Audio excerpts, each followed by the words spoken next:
Hello, friends and fellow board gamers. Welcome back to another episode of Board Games with Rob. Today, I'm going to be giving a little bit of an overview and my thoughts on a fairly new game that I didn't see coming. It just hit. I had one of my weekly events, and a friend of mine brought a copy, and I was a little curious about it. And well, one thing led to another, and I grabbed a copy. So it is Donald X. Vaccarino, who is well known for the deck building game that started all deck builders, Dominion. This is a new game from him called Moon Colony Bloodbath. And what a title that is, and very fitting for this game. It is, well, let's look at Board Game Geek here. It rates it a 7.8, which is pretty good. It's got 450 ratings. Board Game Geek lists it. It is a card game, and it's very much a science fiction game. Everybody kind of has a colony on Mars that they're trying to keep alive, while a ton of different things are going to be doing everything that they can to destroy those moon bases. And spoiler, the way the game works is the last person standing will, or the person whose base is destroyed first will trigger the end of the game, and then whoever has the most moon colonists will be the winner. It lists it as semi-cooperative, and yes, in a way, it is semi-cooperative in that you're trying to get events into this deck to keep everyone alive, but you're trying to focus on yourself, right, and trying to build an engine. Simultaneous action selection, yes.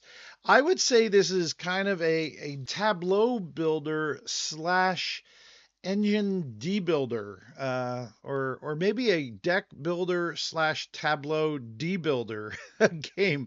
It's really interesting. Let's head on over to the table, and I'll tell you a little bit about how it plays. So what you've got out here is a setup for it's showing one player's main board and a bunch of the decks. Essentially, you're going to have a main deck that you're drawing from, and then your own tableau with a bunch of different types of decks that will feed into this main deck, side decks that are going to build into this event deck to have a lot of things going on. What does that all mean? All right. Well, the game is going to start with this starting deck right here. All right, and there's going to be a fixed amount of cards in here. This one was just for solo play only. I'm going to put that aside, but there are 4 work cards that are put into this, and I will explain what that is here in just a little bit. But this is the main way that you're going to get your engine working. You're going to have a variety of different actions, which I'll get into here in a minute, and you pick them when this card comes out. I just wanted to talk about the event deck a little bit more, just spend a couple seconds on that. It is comprised of 6 cards. 4 of those cards are going to be the work cards, which are the 4 actions that you'll get during the game. And then 2 of them are going to be trouble cards, which will add the next event in the event deck. This trouble card, when this pops up, then you're going to be adding an event into the deck. And there is a bunch of different events, and they're typically not good. You're going to have hunger and paperwork. Let's get that in there. These are all sleeves, so forgive the glare. Glitch, adding a robot, which is its own deck. And if you look at these cards, they're not good. Right off the bat, you're destroying population. And then a leak, again, destroying a population. So essentially, you've got all these different events that are all bad. They're going to be adding different things into this event deck, which starts out real nice, right? It starts out real nice. Most of the cards are going to be all about taking these different actions, but yeah, over time, you're going to be throwing in different events. Let's talk about resources. So in the board, you're going to have population, and everybody's going to start out with 30 population. You're also going to have food, and food is a resource primarily spent for feeding buildings that are going to come into place, which is your tableau. You're going to have credits or money, And then you're going to have these little supply crates, which are really ambiguous at first. You're going to be putting these on cards to trigger certain effects throughout the game. These tokens are used to represent the robots in the development deck, so you know what they are, because everything has the same backing for the event so that you don't know what's coming. So this event deck, is shares the same backing as all these different types of cards. So as you build your event deck, you don't know what's coming up. But these are the different cards that you're going to be able to build, and everybody is going to start with I think it's 5 cards, 4 cards, 4 cards. These are the different resources that everybody will start with. So how do you build your tableau? Well, when one of these work cards comes out, you're going to select an action, and you've got various different actions out here. You've got the build action, you've got restock, you've got mine, farm, and research. So research, that's gonna be giving you different cards, and some of these cards out here. Well, I'll show some of them here in just a second. The restock, that's going to give you different crates, more crates that you can put on cards in your tableau. The farming is going to give you food. The mining is going to give you credits. And like I said, the restock is cards. And then building is what allows you to get cards from your hand into your tableau. And if you notice, all of the cards are going to have a cost there in the upper left. This one, it costs 10 to build this, but it's going to have an amount of people that is stocking this building. And then it's going to have an effect here, a play effect, and then a lost effect. So if I wanted to build this card, I would take the build action, I'd spend 10 money, and I would place it in my tableau. And that's what building does. So you're only going to get 4 of these different actions in one cycle of the event deck. And these tokens, which are probably the least useful of all the tokens. I don't know. You put them out here on your board once you've taken an action, just to remind you that you've taken an action, but you don't use them to point to any particular action you took or anything. You're just putting them out here just to say, hey, I took one of 4 actions, so that you know how many more are left in the deck. Because once the event deck is completed, then you're going to shuffle it back up, and then you're going to recycle it. And then all those things that are triggering, adding more bad events and possibly robots, they're going to be triggered again. Meanwhile, you'll be getting those 4 events. So everything in the starting deck will remain in there, but over time, you're going to be building many more bad things. So the whole focus of this game is about getting your engine running, getting something that will keep you alive, keep those colonists alive as long as you can. Some of these cards, let's talk about them. This mining card, it costs 5 to put out, and it is stocked by 8 colonists. I'll talk about why that's important here in a second. But a lot of these cards are going to give you an instant action, so that it has a play ability, which you can see at the bottom.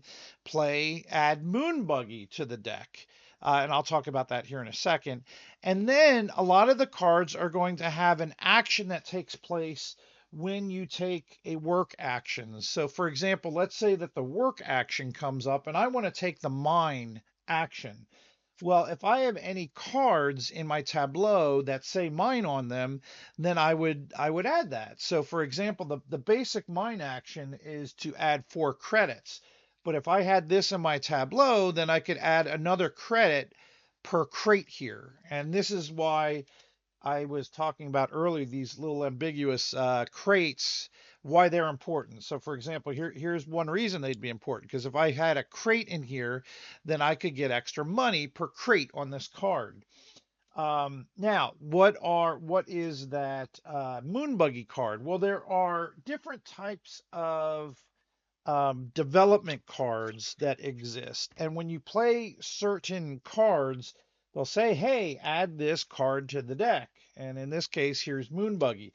So I would go through this deck of development cards, and they're alphabetized, and I would pull out Moon Buggy. And so now this would go into the deck. And every time that this would happen or be revealed from the event deck, I could draw a card and then discard a card.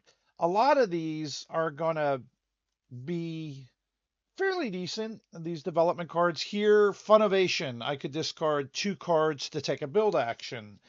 Or this one, which isn't too bad, I have to discard 2 money. It's called Budget Cuts.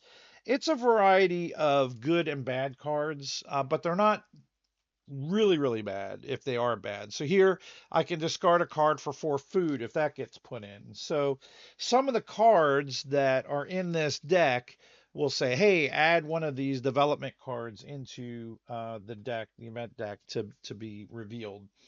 Let's take a look at another card. Here's a warehouse and 4 money, and this one is stocked with 8 colonists. And this one, when I play it, well, here's another example of adding a development card. I would add maintain into the deck. And it kind of gives you a reminder of what that maintain card would do. 2 money I could spend for 2 crates. And then here, when I take the restock action, I can move a crate. Whenever I take a restock action, which is getting 2 crates, then I could use this to move a crate from another card to another. And perhaps that card might be something like this, where I would get 1 credit for every crate on it. So that other warehouse card would allow me to move crates to this card. Here's another example of a kind of unique mechanic. Here, when I play this, I can take a build action. However, when it's lost, then I can take a mine action. So what does lost mean? Well, I've been kind of hinting around at it. Over time, you're going to be getting rid of these colonists. There's going to be things and cards and plenty of them that are going to destroy colonists. Well, once you run out of colonists, then you have to start destroying your buildings. And you'll destroy a building and you will essentially get whatever the amount of colonists in that building is. So for example, this is 8. So let's say that I had something that would destroy 5 colonists and I only had 2 remaining. I would take those 2 off and then I'd have to come up with 3 more. And so I would have to destroy a building, say this one, which is worth 8, and then I'd get colonists back. You do get change. you do get those change in colonists, and so I would get those. And again, you always have to destroy colonists tokens first and then buildings. So you can't automatically destroy buildings. There are some of these cards that have pretty big lost effects. Like for example, here, if I was to lose this card because I'm trashing it, I get to add a perk. And that's the only other thing that I haven't really talked about in this game is every player gets a perk deck. And these cards, I get to pick any one of them when I get to add a perk. This one is add a card, +1 card, +2 colonists. And what I would do is I would put this on top of the event deck. And when it cycles through, the player, in this case, the blue player, would get that reward, in this case, +2 colonists. So you're really wanting to try getting these perks into the deck as much as possible. And it's kind of an added benefit for that one particular player. So that's perks. What I wanted to kind of show you, yeah, here's a good example. This dust mine. So if I was ever to lose this card, I would get 3 money per crate here. So if I had like a ton of, let's say I had like 10 crates on here, if I was to destroy this card, then I'd get 30 money. So sometimes destroying buildings are good. Obviously you don't want to have to destroy them and lose the colonists on there, but then you might be able to stock up on a particular resource if you need it. And again, you can't purposely destroy buildings. You have to always go after the colonists first, and then you would resort to buildings. Once all of your colonists are gone and all your buildings are gone, then whoever that player is, the game ends immediately, and then whoever has the most colonists plus the most colonists, they add up all the buildings and the colonists on those buildings, add those 2 together, and that's your points in essence, and the person with the most points wins. Wow. So again, it's all about this building up this event deck that starts out with only a few cards in it. It starts out with 6 cards in it. And then over time, you're always going to be adding an event into it, and those events are typically bad. You may be adding robots into it; they are definitely bad. And but you're also wanting to balance that with some perks, and you're wanting to balance that with some developments that might be good. But you're wanting to build out to your tableau and purchase those cards to get those buildings out, and try and stock up on supplies as much as you can, because eventually it's going to get crazy, and things are just going to exponentially get bad, and things are going to get destroyed. I've played the game a number of times, and only once did we ever get through the whole event deck. I got to play this at FBC Con. Shout out to my friends at FBC Gamers. It's a con here locally in Gardner, Kansas. It's a free con. I'll talk more about FBC Con here in another video, but I got a lot of plays of this at that game, and like I said, only once were we ever able to get through the event deck. It kind of rockets out of control and spirals, and but it's a fun game. There's a lot of laughs. People are like, oh no, I lost colonists, and sometimes you can get a really good engine going. Sometimes you're really wanting to get perks early so that you can get those perk cards into the deck. The components are fine. The cards are okay. I sleeve all my cards. They're just standard quality. They're not any kind of a linen finish or anything. They're okay. The chits, they serve their purpose. They're just cardboard tokens. I'd say that these cards here, or not these cards, these tokens are kind of meaningless. I wish that this whole track there's a better way of tracking 4 different work events in a round. If I was to say anything about the game, 9 times out of 10 I forgot these darn tokens, and I was like, okay, how many were there? And so maybe that's my fault, and I should be using them more than I was. But you'd get excited every time a work card came out, and so your focus was drawn on taking that action. But that's such a small dig on the game. I would rate this I'm torn. I would rate this a 7.5. I was hesitant. I was going to go with 7, but I go with 7.5 because I enjoy getting it out, and that's a great rating. Anybody that would suggest this game, I'd run to play it. Well, I don't know that I'd run to play it, but I would have a very good time. It doesn't take a whole lot of time. I think it takes probably a gameplay to grok the whole mechanism and how different things interact with one another, and to understand some of the different cards that will be coming out. It does come with a pretty good 100 or so of the couple hundred of the deck, the building cards to build from. So there's a big variety there. You'll be cycling through those, over time as well. But that event deck is what it's all about, and triggering those events. And so it is a fun game. The components aren't outstanding by any means. This is more about the gameplay and the fun experience that you'll have at the table.